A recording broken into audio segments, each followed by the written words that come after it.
더욱이 이 부분까지도 좀 보셔야 돼요. 이렇게 상향 조정된 시나리오에서 지급준비금의 하단을 어느 정도로 추정했냐면 26년에 3조 달러를 조금 상회하는 수준이다. 이렇게 본 것이고, 만약에 낮은 수준에서의 시나리오, 기존 시나리오죠. 이렇게 포트폴리오 변화가 유지가 된다면 지급준비금이 2조 5천억 달러 수준에서 저점을 기록할 것이다라고 전망을 한 겁니다. 이 상당히 중요한 포인트죠. 예전 영상 다 보시면 아시겠지만 지급준비금의 하한 안정선이 지금 얼마인가요? 3조 달러입니다. 이때를 터치하게 되면 금융시장이 붕괴됐다라는 것을 최근에 경험을 했었죠. 언제입니까? SBB 파산 때 정확하게 지급준비금이 3조 달러를 터치했습니다. 물론 이거는 뉴욕 연은의 소마 전망 시나리오이기 때문에 연준이 이대로 하겠다 이런 뜻은 아닙니다. 다만 전망에 대한 시나리오고, 근데 시나리오에 대한 근거 자체가 충분히 관련 논문을 통해 가지고 계산을 한 부분이기 때문에 연준 자체도 무시하기는 어렵다. 더욱이 연준의 소마 계정을 관리하는 게 뉴욕 연은이기 때문에 이런 부분을 전혀 무시할 수는 없겠죠. 따라서 중요한 것은 이대로 하겠다는 뜻은 아니겠지만 지급준비금 저점 하단을 기존 시나리오로 봤을 땐 2조 5천억 달러 이 미만까지 떨어진다라고 기대하기는 상당히 어렵습니다. 근데 이게 왜 이렇게 상향 조정이 됐냐면, 보시는 게 연준의 지급준비금 흐름이고요. 이 파란 선이 원래의 연준이 양적 긴축을 할 때 목표로 했던 하한선이었습니다. 이때 당시가 GDP의 9%냐 10%냐 이런 얘기를 많이 했었는데, 중요한 것은 금액으로 따지면 2조 4천억 달러 수준이었죠. 이만큼은 양적 긴축을 할 것이다라고 계획을 했다가 이때죠. 작년 23년 3월달 SBB 파산을 하면서 화들짝 놀랐습니다. 그리고 BTFP라는 프로그램을 긴급 도입하면서 지급준비금을 끌어올렸죠. 그리고 이런 횡보의 모습을 보이는데, 이 지금의 모습을 갖고 지급준비금이 올랐다라고 표현하기에는 좀 애매하죠. 횡보하는 모습이 나오고, 이런 횡보의 모습에도 금융시장, 특히 위험자산에서는 이런 유동성에 대한 부분으로 크게 선반영을 해서 증시가 멜트업 구간, 과열을 나타냈다. 이렇게 해석하는 게 맞습니다. 그래서 결국에는 이 지급준비금 하한선, 이 빨간색 레드라인이 상당히 중요한데, 9월 4일자 지급준비금이 3조 2,600억 달러가 있어요. 2,600억 달러 정도 범퍼가 있다고 볼 수 있겠지만, 이 3조 달러 하한선도 사실은 정해진 게 아니고요. 경제 상황 팬더멘탈에 따라 그때그때 다릅니다. 따라서 이게 높아졌을 수도 있고 반대로 더 낮아졌을 수도 있는 상황이죠. 따라서 이 부분까지 오게 되면 상당히 위험하다 이렇게 봐야 되고, 최근 흐름 보시게 되면 이때 놀랐기 때문에 3조 2천억 달러 이하로는 잘 떨어뜨리지 않는 그런 모습을 보이고 있죠. 그렇다면 이거를 어떻게 유지하나? 지금까지는 영래포 자금을 써가면서 범퍼를 썼습니다. 그런데 최근 3천억 달러 정도 남았습니다. 이 정도면 사실 거의 소진됐다라고 봐야 되고, 중요한 게 이제 우리 TGA 계좌죠. 재무부의 총알이라고 볼 수 있는데 9월 4일자 기준으로 7,700억 달러가 있습니다. 우리 QRA 분기 발행을 많이 보지만 QRA를 분석하실 때 가장 중요한 게 뭐냐면, 이 쿠폰을 장기채로 그냥 단순 해석하시는 분들이 많아요. 근데 쿠폰은 중기채 플러스 장기채거든요. 2년물 이상부터 7년물까지도 쿠폰 발행이기 때문에 전체 쿠폰이 늘어났다, 장기채가 늘어났다 이렇게 해석하시면 안 됩니다. 장기채는 10년 이상, 20년, 30년물이 장기채고, 쿠폰은 2년 이상, 7년까지 결국에는 사실 엄밀히 말하면 10년물도 중기채거든요. QRA 발행 계획을 보게 되면 분기 말 TGI 잔고 계정을 얼마까지 유지하겠다라는 게 나옵니다. 대략 이 정도 수준입니다. 그렇다면 미국 재무부의 분기 기준은 10월 달이 새로운 회계연도가 시작이 됩니다. 따라서 9월 말 대략 이 정도 수준에서 그치게 되면 QRA에서 제시했던 TGA 계좌 잔고의 레벨에 부합하게 되는 거죠.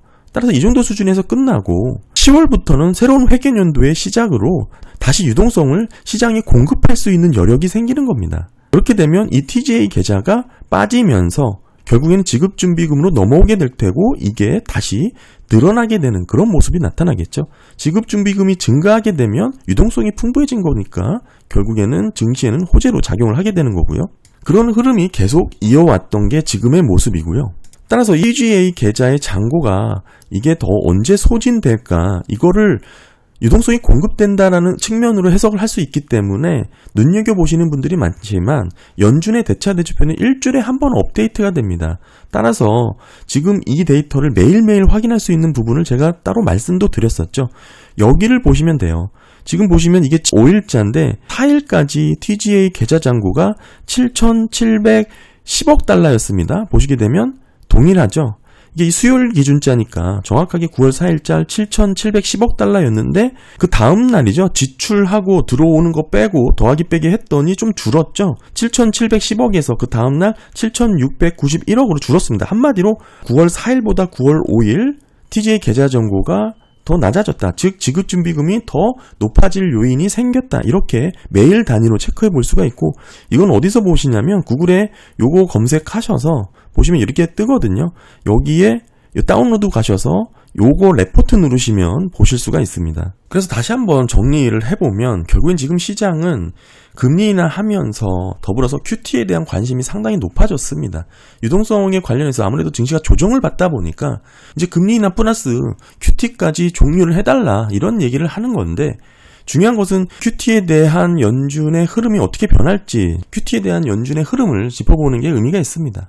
실물 경기는 어려운데 금융시장이 뜨거운 흐름이 나타나고 있기 때문에 금리 인하를 하면서 QT를 해야 되는 상황, 저는 그렇게 전망을 했었고, 8월 고용보고서 보시면 시간당 임금 상승률이 재차 상승을 하면서 이런 부분이 인플레이션 자극 우려로 이어질까 고민을 할 수밖에 없는 상황이죠.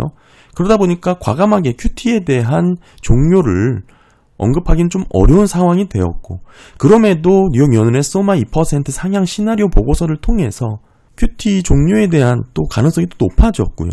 그럼에도 재무부 TGA 잔고가 아직은 여유가 있죠.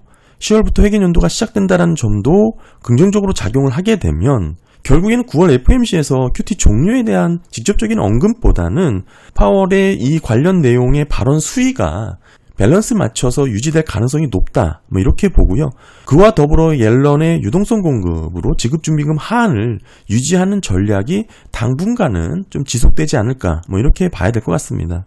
이런 흐름이 이어지는 가운데 9월 FOMC에서 QT 관련 내용에 대한 발언이 생각보다 부진하거나 미비했다면 시장이 이를 어떻게 반응할지 좀 지켜봐야 되겠지만, 아직 재무부 관련된 TGA 계좌라든지 이런 부분의 유동성 여유분이 충분하다는 부분을 좀 말씀을 드렸고, 단기자금 시장에서의 이런 흐름 자체를 보시게 되면 소파 금리의 발작 사태는 아직 그렇게 우려할 정도는 아니다, 이렇게 정리를 할 수 있겠죠.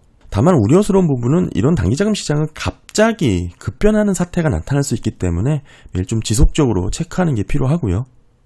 네, 오늘 단기자금 시장 유동성 한번 살펴봤고, 아무래도 증시가 조정을 받고 있는 구간이기 때문에 단기자금 시장 유동성 다시 한번 짚어봤고요. 특히 이제 9월 FOMC 블랙아웃 기간에 들어갔고, 이 기간 동안 관심 있어 하는 부분은 QT에 대한 이야기가 될 수밖에 없다. 더욱이 이런 부분에 있어서 8월 고용보고서 직후에 나왔던 윌리엄스 연준 이사에 대한 발언이 QT에 대한 발언에 의미 있는 부분이 특별히 없었다라는 부분과 시간당 임금 상승률이 상승했다라는 부분으로 엿봤을 때 QT에 대한 큰 기대감을 갖기엔 좀 어려운 상황이지만, 작년도 뉴욕연은의 소마 2% 상향 시나리오를 기준으로 봤을 때는 충분히 그 조건에 부합한 상황이다.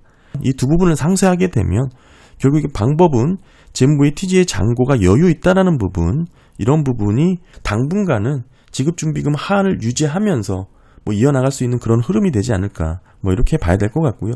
이런 상황에서 QT 종료에 대한 강한 발언까지 나올까? 그렇게 긍정적으로 증시를 끌어올릴 만한 그렇게까지 요인이 있을까라고는 보고 있지는 않고요. 네, 감사합니다.